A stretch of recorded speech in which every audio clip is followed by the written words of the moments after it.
പ്രിയപ്പെട്ട കുട്ടികളെ, ഇന്ന് നമ്മൾ നോക്കുന്നത് ഒരു ട്രേഡിംഗ് അക്കൗണ്ടും പ്രോഫിറ്റ് ആൻഡ് ലോസ് അക്കൗണ്ടും ഒരുമിച്ച് എങ്ങനെ തയ്യാറാക്കാം എന്നുള്ളതാണ്. ആദ്യം ക്വസ്റ്റ്യൻ ഒന്ന് ഞാൻ വായിക്കാം. Following are information appear in the accounts of Vatika company. You are required to prepare trading and profit and loss accounts for year ended 31st March 2019. ഇനങ്ങൾ നോക്കുക. Sales 7 lakh, purchase return 20,000, wages 50,000, opening stock 50,000, profit on sale of machinery 2,000, salary 25,000, loss on sale of plant 6,500, sales return 30,000, purchases 4 lakh, closing stock 80,000, interest received 12,000, rent 20,000, selling and distribution expense 11,000, administrative expense 5,000, dividend received 7,000. ഈ തന്ന ഇനങ്ങളിൽ ഇവ ഏത് അക്കൗണ്ടുകളിലാണ് വരുന്നത് എന്ന് നമുക്ക് തിരിച്ചറിയാൻ കഴിയണം. മാത്രവുമല്ല, ഇത് ഏത് അക്കൗണ്ടിൽ ഏത് സൈഡിൽ വരുന്ന ഇനമാണ് എന്നും പറയാൻ കഴിയണം. ഞാൻ ഓരോന്നൊന്ന് പറയാം. സെയിൽസ്, ഇത് ട്രേഡിംഗ് അക്കൗണ്ടിന്റെ ക്രെഡിറ്റ് സൈഡിൽ ആദ്യത്തെ ഇനമാണ്. സെയിൽസ് റിട്ടേൺ ഉണ്ടെങ്കിൽ അതിൽ നിന്ന് കുറച്ച് നെറ്റ് എമൗണ്ട് മാത്രമേ എഴുതാൻ പാടുള്ളൂ. പർച്ചേസ് റിട്ടേൺ ട്രേഡിംഗ് അക്കൗണ്ടിലാണ് വരിക, പർച്ചേസിൽ നിന്ന് കുറയ്ക്കണം. വേജസ്, അത് ഡയറക്റ്റ് എക്സ്പെൻസ് ആണ്, ട്രേഡിംഗ് അക്കൗണ്ടിന്റെ ഡെബിറ്റ് സൈഡിലാണ് വരുന്നത്. ഓപ്പണിംഗ് സ്റ്റോക്ക് ട്രേഡിംഗ് അക്കൗണ്ടിന്റെ ആദ്യത്തെ ഇനമാണിത്, അത് ട്രേഡിംഗ് അക്കൗണ്ടിന്റെ ഡെബിറ്റ് സൈഡിലാണ് എഴുതുന്നത്.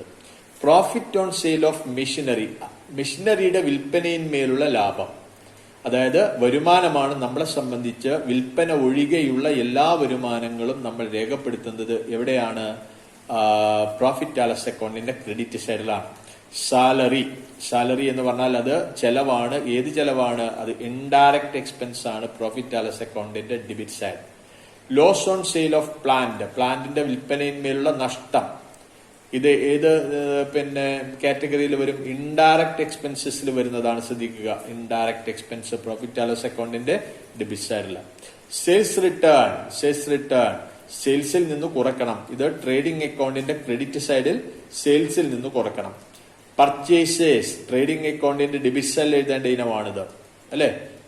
പർച്ചേസിൽ നിന്നും എന്ത് ചെയ്യണം? പർച്ചേസ് റിട്ടേൺ കുറച്ച് നെറ്റ് എമൗണ്ട് ആണ് എഴുതേണ്ടത്. ക്ലോസിംഗ് സ്റ്റോക്ക് ട്രേഡിംഗ് അക്കൗണ്ടിന്റെ ക്രെഡിറ്റ് സൈഡ്. ഇൻട്രസ്റ്റ് റിസീവ്ഡ് എവിടെ എഴുതുക? അത് എഴുതുന്നത് പ്രോഫിറ്റ് ആൻഡ് ലോസ് അക്കൗണ്ടിന്റെ ക്രെഡിറ്റ് സൈഡില്ല, കാരണം ഇൻഡയറക്റ്റ് ഇൻകം. റെന്റ്, വെറും റെന്റ് മാത്രമാണ് തരുന്നതെങ്കിൽ ചെലവായിട്ടാണ് നമ്മൾ പരിഗണിക്കേണ്ടത്. അത് എഴുതേണ്ടത് എവിടെയാണ്? അത് എഴുതേണ്ടത് പ്രോഫിറ്റ് ആൻഡ് ലോസ് അക്കൗണ്ടിന്റെ ഡെബിറ്റ് സൈഡിൽ, കാരണം അത് ഇൻഡയറക്റ്റ് എക്സ്പെൻസ് ആണ്. മറ്റൊന്ന് selling and distribution expense 11,000. Selling and distribution expenses, അത് ചെലവാണ്, ഇൻഡയറക്റ്റ് എക്സ്പെൻസ് ആണ്. അതുകൊണ്ട് അതിനെ നമ്മൾ പ്രോഫിറ്റ് ആൻഡ് ലോസ് അക്കൗണ്ടിന്റെ ഡെബിറ്റ് സൈഡിൽ രേഖപ്പെടുത്തും. അഡ്മിനിസ്ട്രേറ്റീവ് എക്സ്പെൻസ്, ഇതും ഏതാണ്? ഇൻഡയറക്റ്റ് എക്സ്പെൻസ് ആണ്, പ്രോഫിറ്റ് ആൻഡ് ലോസ് അക്കൗണ്ടിന്റെ ഡെബിറ്റ് സൈഡിൽ രേഖപ്പെടുത്തും. ഡിവിഡൻഡ് റിസീവ്ഡ്, അത് നമ്മളെ സംബന്ധിച്ച് ഇൻഡയറക്റ്റ് ഇൻകം ആണ്, അത് നമ്മൾ പ്രോഫിറ്റ് ആൻഡ് ലോസ് അക്കൗണ്ടിന്റെ ക്രെഡിറ്റ് സൈഡിൽ രേഖപ്പെടുത്തും. ഇത്രയും ഇനങ്ങളാണ് നമ്മൾ trading and profit and loss account രേഖപ്പെടുത്തുന്നത്. എങ്ങനെയാണ് രേഖപ്പെടുത്തുന്നത് എന്ന് നമുക്ക് നോക്കാം.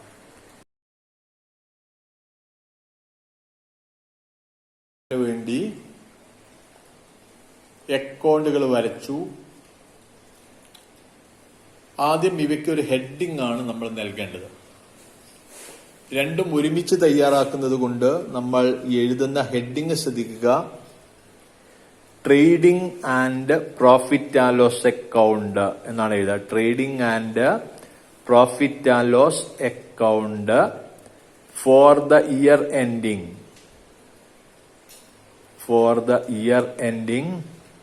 31st March 2019. ഇതാണ് ഹെഡിങ് നൽകുന്നത്. ശ്രദ്ധിക്കുക, trading and profit and loss account for the year ending 31st March 2019.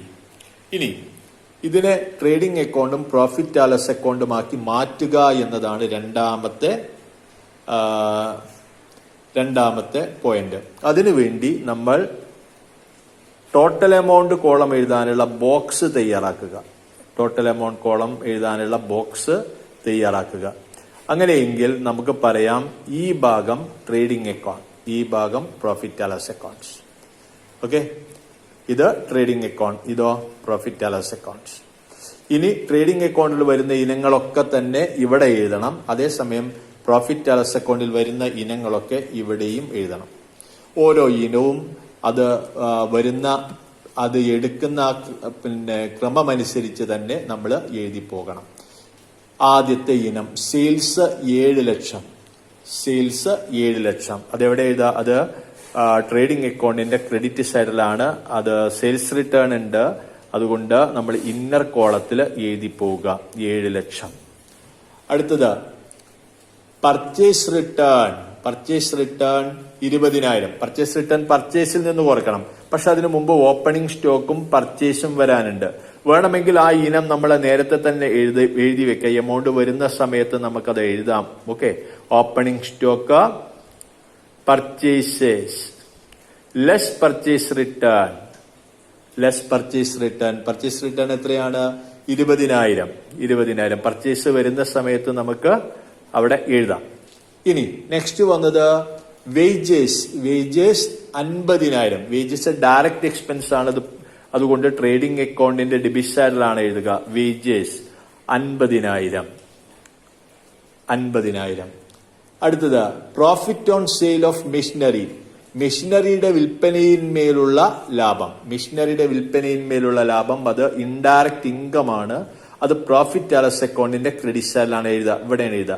അപ്പൊ ഇവിടെ ഗ്രോസ് പ്രോഫിറ്റ് ബ്രോ ഡൗൺ എന്ന ഇനം വരാൻ സാധ്യതയുണ്ട് അല്ലെ. അതുകൊണ്ട് അതിനുള്ള സ്പേസ് വിട്ടിട്ട് തൊട്ട് താഴെ എഴുതി വെക്കുക profit on sale of. Profit on sale of machinery. Machinery amount 2,000. 2,000. അടുത്തത് സാലറി. സാലറി 25,000. സാലറി എവിടെ എഴുതുക? അത് ഇൻഡയറക്റ്റ് എക്സ്പെൻസ് ആണ്. അപ്പൊ ചിലപ്പോ ഇവിടെ ഗ്രോസ് ലോസ് വരാനുള്ള ഒരു സാധ്യത ഉണ്ട് എന്ന് കണക്കാക്കി അതിന് ഉള്ള സ്പേസ് അവിടെ കൊടുക്കുക. അതിന് തൊട്ട് താഴെയായിരിക്കണം നമ്മൾ എഴുതേണ്ടത് സാലറി. Salary amount 25,000. 25,000. അടുത്തത് loss on sale of plant 6,500. Loss on sale of plant അത് പ്രോഫിറ്റ് ആൻഡ് ലോസ് അക്കൗണ്ടിന്റെ ഡെബിറ്റ് സൈഡാണ്. കാരണം ഇത് ഇൻഡയറക്റ്റ് എക്സ്പെൻസിന്റെ കാറ്റഗറിയിലാണ് വരിക. ലോസ് ആണ്. എല്ലാ ലോസുകളും നമ്മൾ ഇവിടെയാണ് എഴുതുക. പ്രോഫിറ്റ് ആൻഡ് ലോസ് അക്കൗണ്ടിന്റെ ഡെബിറ്റ് സൈഡിലാണ് എഴുതുക. അതുകൊണ്ട് loss on sale of plant. Loss on sale of plant. പ്ലാന്റിന്റെ വിൽപ്പനയിന്മേലുള്ള നഷ്ടം 6,500. 6,500. അടുത്തത് സെയിൽസ് റിട്ടേൺ 30,000. അവിടെ സെയിൽസിൽ നിന്ന് കുറയ്ക്കുക. Less sales return 30,000. 7 ലക്ഷത്തിൽ നിന്ന് 30,000 കുറച്ചാൽ നമുക്ക് കിട്ടുന്നത് 6,70,000. 6,70,000. അടുത്തത് പർച്ചേസസ് 4 ലക്ഷം. ഇവിടെ നേരത്തെ പർച്ചേസസ് എഴുതിയിട്ടുണ്ട്. അപ്പൊ ഇവിടെ 4 ലക്ഷം എന്ന് രേഖപ്പെടുത്തുക. 4 ലക്ഷത്തിൽ നിന്ന് 20,000 പോയാൽ 3,80,000. 3,80,000. Closing stock. Closing stock. Closing stock 80,000 ആണ്. അത് എവിടെ എഴുതാ? അത് ട്രേഡിംഗ് അക്കൗണ്ടിന്റെ ക്രെഡിറ്റ് സൈഡിലാണ് എഴുതുക. Closing stock. Closing stock 80,000. 80,000. Interest received 12,000. Interest received എവിടെ എഴുതുക? അത് പ്രോഫിറ്റ് ആൻഡ് ലോസ് അക്കൗണ്ടിലാണ് വരിക. വിൽപ്പന ഒഴികെയുള്ള ബാക്കി വരുമാനങ്ങൾ മുഴുവൻ ഇവിടെ എഴുതുക. അതുകൊണ്ട് ഇൻട്രസ്റ്റ് റിസീവ്ഡ് എന്ന് പ്രോഫിറ്റ് ആൻഡ് ലോസ് അക്കൗണ്ടിന്റെ ക്രെഡിറ്റ് സൈഡിൽ എഴുതുക 12,000 രൂപ. 12,000. അടുത്തത് റെന്റ്. റെന്റ് 20,000. വെറും റെന്റ് തരികയാണെങ്കിൽ അതിന് ഇൻഡയറക്റ്റ് എക്സ്പെൻസ് ആയിട്ടാണ് നമ്മൾ കണക്കാക്കുക. ഡെബിറ്റ് സൈഡിൽ പ്രോഫിറ്റ് ആൻഡ് ലോസ് അക്കൗണ്ടിന്റെ ഡെബിറ്റ് സൈഡിൽ റെന്റ് എമൗണ്ട് 20,000. 20,000. അടുത്തത് സെല്ലിംഗ് ആൻഡ് ഡിസ്ട്രിബ്യൂഷൻ എക്സ്പെൻസസ് 11,000. അത് ഇൻഡയറക്റ്റ് എക്സ്പെൻസ് ആണ്. Selling and distribution expenses amount 11,000. അടുത്തത് അഡ്മിനിസ്ട്രേറ്റീവ് എക്സ്പെൻസ്, അതും പ്രോഫിറ്റ് ആൻഡ് ലോസ് അക്കൗണ്ടിന്റെ ഡെബിറ്റ് സൈഡിൽ വരുന്ന ഇനമാണ്. Administrative expenses amount 5,000. അവസാനത്തെ ഇനം ഡിവിഡൻഡ് റിസീവ്ഡ്. ഡിവിഡൻഡ് കിട്ടി. അതെന്താ? ഇൻഡയറക്റ്റ് ഇൻകം ആണ്. അതുകൊണ്ട് പ്രോഫിറ്റ് ആൻഡ് ലോസ് അക്കൗണ്ടിന്റെ ക്രെഡിറ്റ് സൈഡിലാണ് നമ്മൾ എഴുതുക ഡിവിഡൻഡ് റിസീവ്ഡ് എമൗണ്ട് 7,000. ഇവിടെ നമ്മൾ ഓപ്പണിംഗ് സ്റ്റോക്ക് രേഖപ്പെടുത്തിയിട്ടില്ല.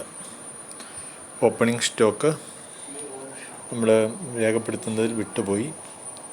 എത്രയാണ് ഓപ്പണിംഗ് സ്റ്റോക്ക് നോക്കുക. ഓപ്പണിംഗ് സ്റ്റോക്ക് ഉണ്ടോ? ആദ്യം ആ ക്വസ്റ്റ്യൻ ഒന്ന് നിങ്ങൾ പരിശോധിച്ച് നോക്കൂ.